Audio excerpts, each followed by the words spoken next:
سلام و به برنامه ما خوش آمدید. اخبار امروز سه شنبه 5 ایول را از استودیوی رادیو آزادی از شهر پراگ تقدیم می‌کنیم. امام علی رحمان رئیس جمهوری تاجیکستان با تبریک مردم به مناسبت عید رمضان از آنها دعوت کرد فطر روزه را نه به ملاها و ثروتمندان بلکه به محتاجان و یتیمان بدهند. پیام رحمان روز 5 ایول یک روز پیش از تجلیل عید رمضان در تاجیکستان از طریق تلویزیون‌های دولتی پخش شد. هر یک انسان ثوابجو می تواند در عرفه عید سعید فطر و در روز عید تا ادای نماز خیر خود را به برادران و خواهران و خویش و تباران نزدیک نیازمند، همسایه ها، یتیمان و معیوبان، بی‌پرستاران و محتاجان رسانیده صاحب ثواب و ثمره دوچند گردد. زیرا طبق فرموده های قرآن مجید و پیغمبر اسلام محض چنین شخصان به قبول خیر و صدقه حق دارند. در تاجیکستان عید فطر را روز 6 ایول تجلیل می‌کنند و در آستانه عید قیمت مال و محصولات در بازارها بخصوص در شهر خوجند مرکز ولایت سوخت بالا رفت. همکار ما معصوم محمد رجب به بازار پنجشنبه بزرگترین فروشگاه خوراکواری در خوجند سر زد. بازار پنجشنبه در شهر خوجند جای اساسی است که ساکنان مرکز ولایت سوخت برای آراستن دسترخوان‌های عید رمضانی از آنجا خرید می‌کنند. بخش سبزوات فروشی بازار سر آدم و سودا گرم است چون که ساکنان برای طعام سنتی جشن رمضان پلوی تاجیکی سبزوات تر و تازه خرید می‌کنند. کیلو سینون کیلو 400 سینون سبزی ها یک سبزی قیمت برای وای امسال کم شده است چی؟ روز به نگاه کدام نرخ میبردارای روزی عید بسیار برای همین برداشت همین نرخ. رهبر هاشیمووا معلمه یکی از مکتب‌های خوجند است و میگوید برای آراستن دسترخوان عیدانه رمضان همراه پسرش که نیز کارمند معاشگیر است خرید می‌کنند چون که خرید عیدانه به کیسه یک نفر گران می‌افتد. ترمیوه جدا قیمت شده است. 1 کیلو شفتالو 14 سوم 12 سوم 205 کیلو قریب 12 بود حاضر نرخ بینم 23 سوم. در بازار نرخی از همه بلند از میوه خشک پیسته و بادام و مغز و زردآلو است. شاید از همین رو در رسته‌های میوه خشک فروشی خریداران انگشت شمار به نظر می‌رسند. معاش میگیریم معاش میگیریم. بله. این نرخی 10 وینو. چقدر معاش میگیرید؟ معاش همین زور نه 600 700 سوم میگیرم. این نرخ میوه چه خیلی است میوه خود؟ میوه 1 کیلو میوه نخود 40 سوم، 1 کیلو میوه 80 سوم. در آستانه عید و جشن‌ها از جمله عید رمضان در بازارهای تاجیکستان فروشندگان عادتاً نرخ محصولات غذایی را بالا میبرند.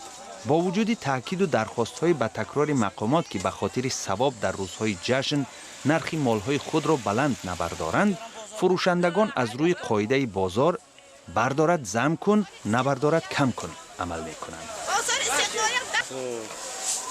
در عرفه عید رمضان فروشندگان بازار پنجشنبه نرخ گوشت بی استخوان را از 36 تا 38 سومانی و بالاتر از آن و برنج و سبزی و کرم و بعض میوه ها مثل شفتالو و انگور را کمی بالا بردند ولی ارزش پمیدار و بادرنگ به تغییر مانده است.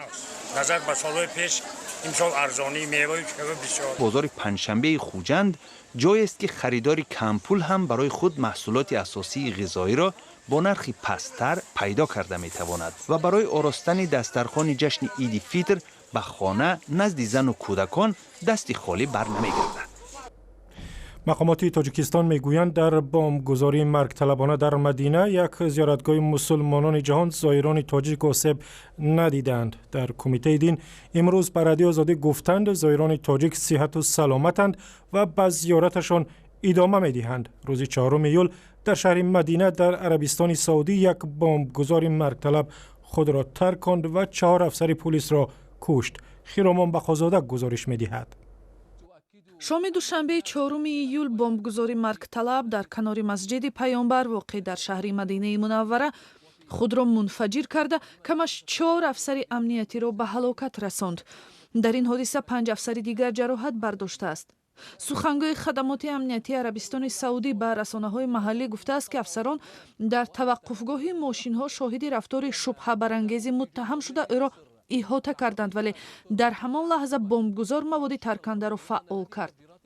بر علاوه بمبگذاری در نزد مسجد پیامبر که در عصر هفتم میلادی در مکان دفن حضرت محمد بنیاد شده یکی از موضع‌های مقدس‌ترین مسلمانان به شمار می‌رود، 4 ایول در عربستان سعودی 2 بمبگذاری دیگر نیز به وقوع پیوست. صبح دوشنبه در نزد کنسولخانه ایالات متحده آمریکا در شهر جده بمبگذار خود را منفجر کرده 2 نفر دیگر را زخمی کرد. در شهر شرقی قطیف که محل زیست مسلمانان شیعه مذهب عربستان سعودی به حساب می رود 1 و یا 2 ترکش جای داشت. ظاهراً این بمبگذاری ها هماهنگ شده هستند و هدفشان حمله در عرفه عید فیتر می باشد. از سال 2014 به این طرف گروه دولت اسلامی در عربستان سعودی چندین حمله مرگبار راه اندازی نموده 10 نفر را به قتل رسانده است. اکثر قربانی های این حمله ها پیروان مذهب شیعه بودند. در دوشنبه محاکمه یکی از وکیلان دفاع شناخته ادامه دارد که دادستانی او را به جنایت‌های سنگین متهم می‌کند.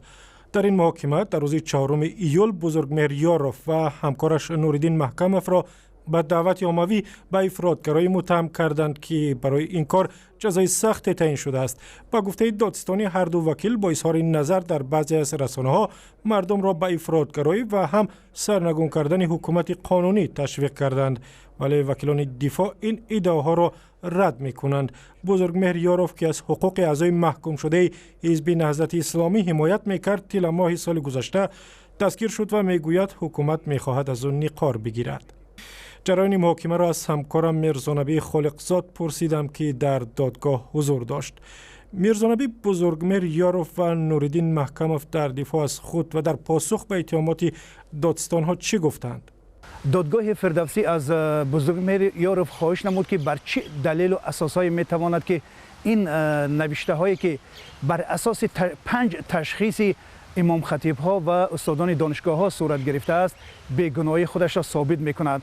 بزرگمهر یاروف در این مرافعه حدود 3 ساعت سخنرانی نمود و بر اساس پیشنهاد این تشخیص ها گفت که اون نه به عمل های تروریستی و تندگرایی و نه نوردین محکموف هیچ دست ندارند و خود را به این ماده ها گناهکار نمی حسابند. از جمله بزرگمهر یاروف که اصلا این مطلب ها را بررسی میکرد و پیشنهاد میکرد ذکر کرد که مقاله که در نشریه فرگانارو به نشر رسیده است که امام علی رحمانوف و اتستافکو یعنی امام علی رحمانوف به استعفا، در اینجا چند نکته های پیشنهاد شده است که پرزیدنت تاجیکستان وقتی که مسئله به چین دادن 1000 کیلومتر کوادراتی زمین از منطقه بدخشان را امضا کرده بود، نوردین محکموف در این مقاله ذکر کرده است که اگر وی قبلا میدانست که پرزیدنت به این سند امضا میکند وی در انتخابات پرزیدنتی به طرفداری امام علی رحمانوف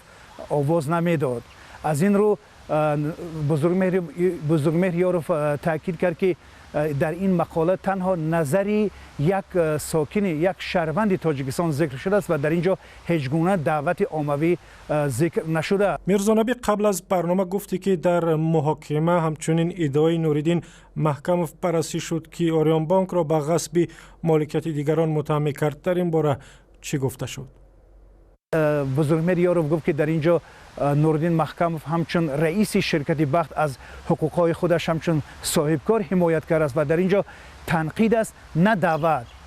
با در نظر داشت این همه بزرگمهر یاروف در این مرافعه ذکر کرد که وی هیچ گونه عمل برای دعوت عمومی یا که نزاع ملی یا نژادی یا دینی دست ندارد و خود را همچون افراطگرا که اون عیبدار دانسته می شود نمیداند و با همین مرافعه انجام یافت و دادرس دادگاه مرافعه بعدی را به روز بعدی عید رمضان یعنی روز پنجشنبه واگذار کرد. همکارم میرزانبی خالقزاد از دوشنبه صحبت میکرد. در مراسم دفن سبحان سعیدوف یکی از آوازخوان‌های شناخته در تاجیکستان صدها نفر از طرفداران و خویشاوندانش شرکت کردند. سپهان سیدوف شب 4 ایول در شفاخانه در شهر دوشنبه درگذشت و را در آرامگاه جماعتی الماسی در ناحیه حصار به خاک سپردند. سپهان سعید هنرمندی بود، صدایش به فلک پیچیده، صدایش ملکوتی بود و از خود میراثی گرانبها و بی همتا برای این ملت و این سرزمین گذاشته است. سپهان سیدوف که 56 سال عمر دید، سالهای طولانی از بیماری قند رنج می‌کشید و بر اثر این بیماری از هر دو پایش محروم شد. آوازخوانی تاجیک رهبری پیشینی دسته گلشن سال 2003 در آزمون میان آوازخوان‌های استرادای تاجیک مقام اول را گرفت و ستاره سال اعلان شد. اما او سالهای بیماریش از آن شکایت می‌کرد که با وجود خدمت‌هایش برای موسیقی تاجیک کسی از مقامات به سراغش نمی‌آید. از او 4 فرزند مانده است. در شهر قرغانتپه در نمایش گل و رستنی‌های آرایشی گل پروران از 25 شهر و ناحیه‌های ولایت ختلان جمع آمدند.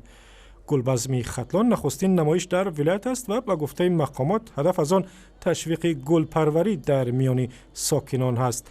در نمایشگاه گل پروران از برگ گلها پرچم دولتی و دیگر رمزهای ملی تاجیکستان را هم تصویر کردند. در نمایشگاه همچنین 10 نوع مربای را هم آورده بودند که از برگ گل و به خصوص از برگ برگ سرخ و سفید آماده شدند. یکی از خانمان گل پرور که 300 قطی گل آورده است به رادیو آزادی گفت گلهایش نه تنها به فروش رفتند بلکه چند تاش را هم دزدیدند. در باغ حیوانات شهر دوشنبه ماه گذشته 2 جانور بزرگ شیر افریقایی و خرس هلاک شدند. در این باغ روز 4 ایول به رادیو آزادی گفتند خرس به علت بیماری جان داد و شیر بعد جنگ با هم جنس خود جراحت‌های مرگاور برداشته است و بعد طبیبان باغ حیوانات میسر نشده است که آن را نجات بدهند. خرسی 5 ساله ناخن سفید از بدخشان آوردند و او روز 12 ایون هلاک شده است و شیر 7 ساله که از باغ حیوانات شهر تاشکند گرفتند 1 روز بعد از آن جان داده است. بعد از این حادثه ها یک کارمند مسئول نگهبانی حیوانات وحشی در باغ را از کار راندند. شرایط نگهبانی جانوران در باغ حیوانات دوشنبه بارها در مطبوعات و شبکه‌های اجتماعی تنقید شده است، هرچند مسئولانش میگویند برای نگهبانی مناسب ده‌ها جانور سعی و کوشش خود را میکنند. در گذشته یک بهموت نیز در این باغ هلاک شد و از سر و صدای زیادی را در مطبوعات تاجیکستان برانگیخت. و اخبار از این هم بیشتر در وبسایت ما، در صفحه‌های آزادی در فیسبوک، توییتر و یوتیوب و هم زمینه رادیو آزادی برای تلفن‌های همراه.